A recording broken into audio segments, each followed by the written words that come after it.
we are so fortunate to always be joined by Hall of Fame writer Rick Bozich from WDRB.com. Make sure you give him a follow if you don't, because that is some of the best writing you're going to read. He covers everything. Did I say it wrong? No, I just showed my logo, man. I was going to say, man, did I get that wrong?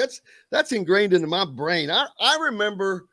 I'm from Southern Indiana originally, if you don't already know that. But I remember when WDRB came on to the air. Right, 1990? That's when the news started, 1990. Oh, no. I mean, no. I'm talking you mean the Presto programming the Clown, and wasn't there some clown or something? Presto the Clown, baby. Presto the Clown. Presto the Clown. I swear, it's one of those childhood things I remember. 4:30 in the afternoon. I even got to go on WHAS T-Bar B back in the way. Now we're going way back. How's it? What's new with you? Oh, I'm going to the Louisville exhibition game tonight. They playing West Georgia. They won their first game last Friday against Kentucky State. But yesterday, when I went to the KFC Yum Center, I went out into the arena looking if anybody had discarded any box scores from the IU secret scrimmage. I did find lineup cards, but did all you? The box scores. Yeah, I found a lineup card. I tweeted it out. That's funny. They had lineup cards and everything for the secret scrimmage. That's hilarious. We saw your post for the results. Right. It looked like an 11-point win. They hit 11. Dane Fife was actually on with us Monday and said they shot better in the first half from behind the arc. I think they were 5 of 10 in the first half. Overall, 8 of 23 for the game. But a win, I guess, is a win. They played 3 games now, and that's 3 wins. So I would have to think that they're feeling pretty good about where they are. Especially, I keep going back to those 2 wins against the semi-pro team. That impressed me in and of itself. Right. But now you've had 6-7 weeks in between that. So I'm sure they're, again, happy with getting a win and seeing where they are offensively. But Tuesday we'll get to see for sure, as they'll be live in color on Tuesday night against Eastern Michigan, right? 6 o'clock. Yep. So that everything's getting kicked off there. The new Woodson era. So everyone looking forward to that. But it's just going to be, I think, a season. I look at the football season, and I was just talking to Derek about the top 25. Other than Georgia, there's just no. We used to have Ohio State and Clemson and Alabama. Like who's better? Who's right? There's just this. I don't know if it's a post-COVID hangover, but there just doesn't seem to be dominance in that, and I don't know that we're going to see dominance in college basketball either, because that wasn't there last year. It was pretty tame, or not tame, but the parity was there, and that may be I think the Big Ten is going to have more parity this year than last year, even though you still have Michigan and Purdue at top, but there's just a lot of unknowns. Yeah, I agree. I think the Big Ten will be down a notch from last year. I think last year it was really good when they ended up having 2 number 1 seeds. Although neither of them really survived the first weekend, right? Michigan and Illinois. Yep.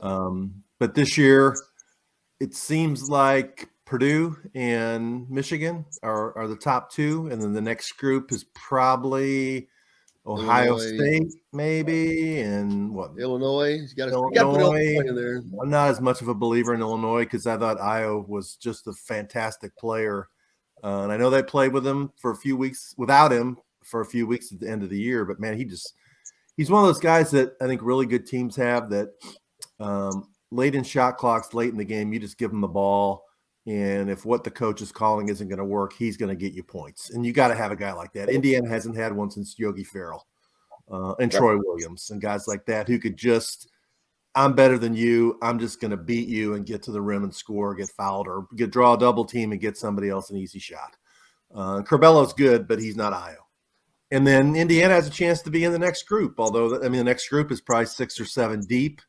I Iowa should go backwards because they lost Garza and Wieskamp, who were first-team All Big Ten players. Wisconsin lost a lot of veteran guys, and they don't have Bo Ryan anymore. And Greg Gard is a decent coach, but he's not Bo Ryan. And, I see Indiana finishing anywhere from 5th to 8th. And in his conferences, I don't know that there's a conference that's also dominant. It's like the same thing. Everything seems to be kind of spread out. Right. I don't think the ACC is back to what it used to be when it was really, really good. It's good. It's not great. I think the SEC has taken a step forward. You look at what Eric Musselman has done at Arkansas and what Nate Oates has done at Alabama. They've not only recruited well, getting guys like Noah Clowney, but they've recruited well in the transfer portal. And the overall talent level in the SEC has gone up, and the overall commitment to basketball in the SEC has gone up because they brought in some really good coaches. Musselman being one of them. Nate Oates again. Nate Oates being another one. Bruce Pearl being another one. They got some guys who Texas, Rick Barnes. Chris Beard. Rick Barnes at Tennessee, but Chris Beard will be coming in the league when Texas comes in the league, and Porter Moser at Oklahoma. So SEC basketball is a growth stock. Yep. Yeah, it's kind of funny. They're down in football a little bit, the Big 12, but the basketball they're making their bones. And then you talk about, I didn't even think about the conference realignment from a basketball standpoint to the Big 12. I never even thought about that.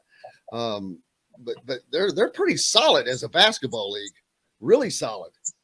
Yeah, they are. For a lot of years, having lived down here, you knew it was basically Kentucky and some years maybe Vanderbilt, some years maybe LSU, Florida, obviously under Billy Donovan, but nobody was consistently good. And I think now they've invested in facilities, they've invested in coaches, and they want to win. I mean, and they've won more national titles over the last 2 decades than the Big Ten's won by a pretty good margin. What is it, 3 or 4 to nothing? I mean, the Big Ten, after 21 years, the Big Ten needs to win a national championship.